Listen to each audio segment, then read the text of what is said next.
இந்த எபிசோட் ஸ்டார்டிங்கில் ரொம்ப வருஷத்துக்கு முன்னாடி இந்த உலகம் முழுக்கவும் பச்சை நிறத்தில் ஒரு ஒளி பரவ ஆரம்பிச்சுது. அது மனிதர்கள் மேலே பட்ட உடனே அவங்க எல்லாருமே அந்த இடத்துல கல்லாக மாறிட்டாங்க. இது நடந்த அப்புறம் பல ஆயிரம் வருஷத்துக்கு மனுஷங்க கல்லாக தான் மாறி போயிருந்தாங்க. ஆனால் அது ரொம்ப நாளைக்கு இல்லை. ஒருத்தன் கல்லில் இருந்து மறுபடியும் உயிரோடு வந்தான். அவன் பேர் தான் சென்கு. அவன் மறுபடியும் இந்த உலகத்தை கட்டமைக்க ரொம்ப போராடிக்கிட்டு இருக்கான். அவன் மட்டும் வெளியே வராமல் கூட அவங்களோட ஃப்ரெண்டுங்களும் வெளியே வந்தாங்க. நண்பர்கள் மட்டும் வெளியே வரலை, கூடவே எதிரிகளும் வெளியே வந்தாங்க. அதில் ஒருத்தன் தான் சுகாசா. அதுக்கப்புறமா சென்கு அவனோட அறிவை வச்சு நிறைய புது புது இன்வென்ஷன்ஸை பண்ண ஆரம்பித்தான். அது மூலிமா எதிரிங்களை ரொம்ப சுலபமாக தோக்கடிச்சாங்க. அப்புறம் நாட்கள் போக போக எதிரிகளும் நண்பர்களாக மாறினாங்க. இந்த உலகத்தில் வேறு என்னெல்லாம் இருக்குதுன்னு கண்டுபிடிக்கிறதுக்காக இவங்க எல்லாருமே ஒன்றா சேர்ந்து ஒரு பெரிய படகு ஒன்றை உருவாக்குனாங்க. இவ்வளோ நேரம் சொன்ன விஷயம் எல்லாமே ஒரு மிஷினில் ரெக்கார்ட் ஆகிட்டு இருக்குது. இதை மினாமி தான் நம்மக்கிட்ட சொல்லிக்கிட்டு இருக்காங்க.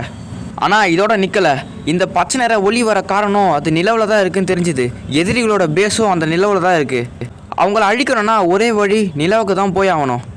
ஆனால் அதுக்கு ராக்கெட் தேவைப்படுது. அதுக்கான பொருட்கள் எல்லாமே அமெரிக்காவில் தான் இப்போதைக்கு இருக்குது. அதனால் அந்த கப்பல் மூலயமா இவங்க எல்லாருமே ஒன்றா சேர்ந்து அமெரிக்காவை கண்டுபிடிச்சி அங்கே இருக்க பொருட்கள் மூலயமா நிலவுக்கு போக பிளான் பண்ணுறாங்க. இப்படின்னு முன்னாடி என்ன நடந்ததுன்னு மினாமி நம்மக்கிட்ட சொல்லிகிட்டு இருக்காங்க. சுகாசாவும் திருந்தி இப்போ நல்ல ஒரு மனுஷனாக மாறிட்டான். சென்குவுக்கு உதவுறதுக்காக இவனும் இந்த போட்டில் இருக்கான். இவன் மட்டும் இல்லாமல் கென், சுக்கியா, காசுகி இவங்க இல்லாமல் நம்மளுக்கு பிடிச்ச குரோமோ இதில் இருக்கான். அப்புறம் கிரிசாமியும் இந்த இடத்துல இருக்கா. இவங்க மட்டும் இல்லாமல் இன்னும் சில பேர் இதில் இருக்காங்க. அதுக்கு அடுத்த சீனில் சென்குவும் ரியூஸையும் சண்டை போட்டுருக்கானுங்க. ஏன்னா அமெரிக்கா போய் சேர மொத்தமாக 70 நாள் ஆகும் சொல்லி ரியூஸி சொல்கிறான். ஆனால் சென்கு நம்மளால் 40 நாள்லேயே போயிட முடியும்னு சென்கு சொல்கிறான். இதனாலேயே அவங்க 2 பேரும் அடிச்சிக்கிறானுங்க. ஆக மொத்தம் சீக்கிரமாக போய் சேர மாட்டானுங்க போல். அப்போ ரியூஸி என்ன சொல்கிறான்னா, இதே மாதிரி சண்டை போட்டுக்கிட்டே இருந்தால் நம்மளால் போய் சேர முடியாது. உடனடியாக ஒரு பேச்சுவார்த்தை நடத்தி நம்மளால் முடிவெடுத்தாகணும். ரியூஸி என்ன சொல்கிறான்னா, ஜப்பானில் நம்ம இருக்கோம். இதுவே நம்ம அமெரிக்கா போனோன்னா இங்கேருந்து ஒரே ஸ்ட்ரைட் லைன் வழியாகவே அமெரிக்கா போய் சேர்ந்துடலாம். இதுதான் இருக்கிறதுலே ரொம்ப ஈஸியான வழி அமெரிக்கா போய் சேர அப்படின்னு ரியூஸி சொல்கிறான்.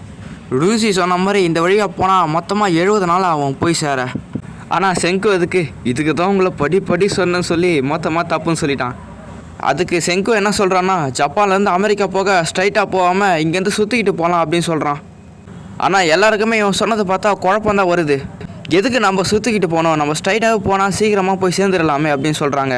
அதுக்கு சென்கு என்ன காரணம் சொல்கிறான்னா, எல்லாருமே இந்த உலகம் உருண்டுனதை மறந்து போயிட்டீங்களா? நம்ம பார்த்த மேப் ஒரு 2D மேப், ஆனால் இந்த உலகம் ஒரு உருண்டை.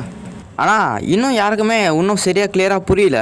இதில் ப்ளூ கலர் லைன் ரீக்குது, அப்புறம் வளைஞ்சிருக்க அந்த லைன் செங்குது. அப்புறம் 2 கயிறுமே ஈக்குவலாக வச்சு கட் பண்ணுறாங்க. நல்லா பார்த்தா 2 கயிறுமே ஈக்குவலாக தான் கட் ஆகியிருக்கும். ஆனால் எடுத்து பார்த்தா ப்ளூ கலர் ரோப்போட ரெட் கலர் ரோப் லென்த்து கொஞ்சம் கம்மியாக இருக்குது. ரியூக்கியோட லைனை விட சென்கோட லைன் ரொம்பவே ஷார்ட்டாக இருக்குது. சென்கோ இப்போ தான் எக்ஸ்பிளைன் பண்ண ஆரம்பிக்கிறான். ரயூசி இந்த ரூட்டை 2D மேப்பில் தான் மார்க் பண்ணான். ஆனால் குளோப் ஒரு ஸ்பியர். நம்ம எல்லாருமே ஒரு சர்க்கிள் ஃபார்மேஷனில் அமெரிக்கா போய் சேரும்போது 70 நாள் இல்லை, நம்மளால் 40 நாளிலே அமெரிக்கா போய் சேர்ந்துட முடியும். ஆனால் ரியூசி அதை ஏற்றுக்க மாட்டான். சென்கு, நீ சொல்கிற மாதிரி போனால் அது வேலைக்கு ஆகாது. நான் சொல்கிற இந்த லோக் சொல்கிற மெத்தடு தான் ரொம்ப ஈஸி.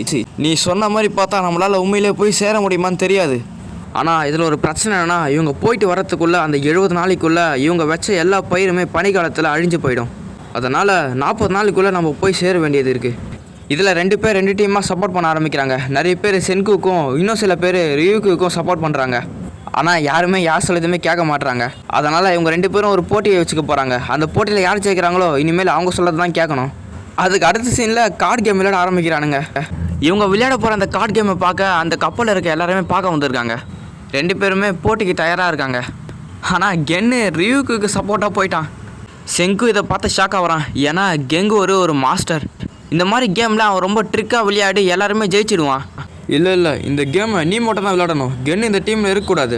அதே சமயம் சென்குக்கு சப்போர்ட் பண்ண சென்கு டீமில் கஹாகோ வந்திருக்கா. ஆனால் மேட்ச் ஆரம்பத்திலே கென்னு அவன் ட்ரிக்கை யூஸ் பண்ணி காடை ஏமாற்ற பார்க்குறான். ஆனால் கஹாகோ அதை கரெக்டாக கண்டுபிடிச்சி கென்னை தடுத்து விட்டுட்டா. அப்புறம் மேட்ச்சும் ரொம்ப விறுவிறுப்பாக போக ஆரம்பிக்குது. யார் தோப்பா யார் ஜெயிப்பான்னு தெரியாத அளவுக்கு ரொம்ப டஃப் புத்து ஆடுறானுங்க.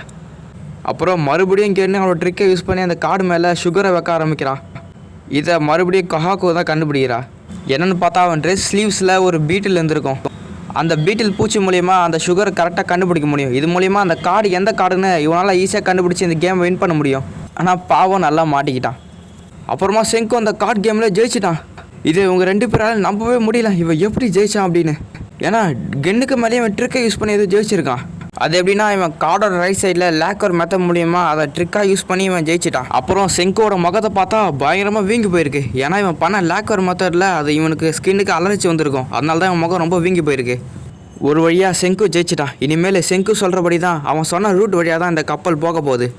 அப்புறமா இந்த கேமை கப்பலில் இருக்க எல்லாருமே விளையாட ஆரம்பிக்கிறாங்க. இது மூலிமா கப்பலில் இருக்கிறவங்களுக்கு புது ஒரு என்டர்டைன்மெண்ட் கிடச்சிருக்கு. இது மட்டும் இல்லை, செங்கு வேறு ட்ரிங்க்ஸ் எல்லாம் இவங்களுக்கு ரெடி பண்ணி வச்சுருக்கான். சரி, ஓகே காய்ஸ், இதோட இந்த எபிசோட் முடியுது. சப்ஸ்கிரைப் பண்ணாதவங்க உடனே சப்ஸ்கிரைப் பண்ணுங்க காய்ஸ். கூடவே இந்த எபிசோட் எப்படி இருந்துட்டு சொல்லி கீழே கமெண்ட் பண்ணுங்கள்.